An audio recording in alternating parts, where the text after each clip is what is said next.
రఘురామకృష్ణరాజుకి అనుకోని అదృష్టం వరించింది. అదేంటంటే ఆయన కేసు క్లోజ్.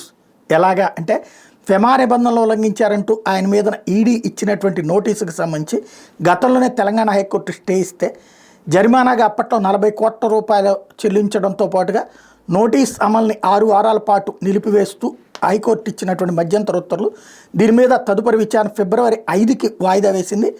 ఇప్పుడు 2 రకాలు, అంటే 40 కోట్ల రూపాయలు చెల్లింపు చేయక్కర్లేదు, అలాగే దానికి సంబంధించినటువంటి నోటీస్ అమలును కూడా 6 వారాలు నిలిపేశారు. దీనికి సంబంధించి మారిషస్కి చెందినటువంటి స్ట్రాటజిక్ ఎనర్జీ ఇన్వెస్ట్మెంట్స్ నుండి వచ్చిన పెట్టుబడుల్ని ఆర్బీఐ అనుమతి లేకుండా వేరే కంపెనీకి బదలాయించారనేటువంటి ఆరోపణలతో అసలు రఘురామ్ మీద కేసు నమోదైంది. ఆయనకు చెందిన ఇండ్ భారత్ సన్ ఎనర్జీ 202 కోట్లు పెట్టుబడులుగా పొందిన 2వ రోజే ఇలా చేసిందని ఈడీ ఆరోపించింది. అయితే ఎన్ఆర్ఐ పెట్టుబడులు మరో కంపెనీకి మళ్లించాలంటే ఆర్బీఐ అనుమతులు అవసరమని, కానీ ఎలాంటి అనుమతులు లేకుండా నిధులు బదలాయించినట్టు ఆరోపించింది ఈడీ.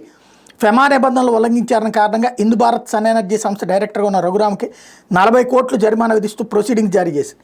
ఈ నోటీసుల్ని సవాల్ చేస్తూ రఘురామకృష్ణరాజు తెలంగాణ హైకోర్టు ఆశ్రయిస్తే దీని మీదన టెక్నికల్ కారణాలతో ఆయన సేవ్ అయిపోయారు. ఏంటంటే జస్టిస్ సూర్యపల్లి నందా విచారణ చేపట్టారు. రఘురామ్ తరపు వాదనలు వినిపించిన సీనియర్ న్యాయవాది విక్రమ్ పోసర్లా కంపెనీ డైరెక్టర్ పదవికి ఆల్రెడీ రఘురామకృష్ణరాజు రాజీనామా చేసేశారని, కంపెనీకి పంపించిన నోటీసులు ఆయనకు అందలేదుగా అని, చిరునామాల ప్రకారం ముంబైలోని ప్రస్తుత డైరెక్టర్లకు అందినాయని, అది పిటిషనర్కి తెలియదని, దానికి జరిమానా విధించడం అన్యాయమని వాదించారు. దీనికి కౌంటర్గా ఈడీ తరపు న్యాయవాది పిటిషన్ విచారణార్హం కాదని, పిటిషనర్కి ప్రత్యామ్నాయం ఉంది అని చెప్పుకొచ్చారు. అయితే ఇరుపక్షాల వాదనలోని న్యాయమూర్తి కేసు నమోదైన 6 ఏళ్ల తర్వాత ప్రొసీడింగ్ జారీ చేశారు. ఇది టెక్నికల్ పాయింట్. 6 ఏళ్ల తర్వాత ప్రొసీడింగ్ జారీ చేశారు.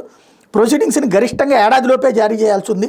ఇందులో జాప్యానికి కారణాలు పేర్కోలేదు కాబట్టి దానికి సంబంధించి తదుపరి విచారణ కోసం అంటూ మధ్యంతర ఉత్తర్వులు జారీ చేశారు. కేసుని నిలిపివేశారు.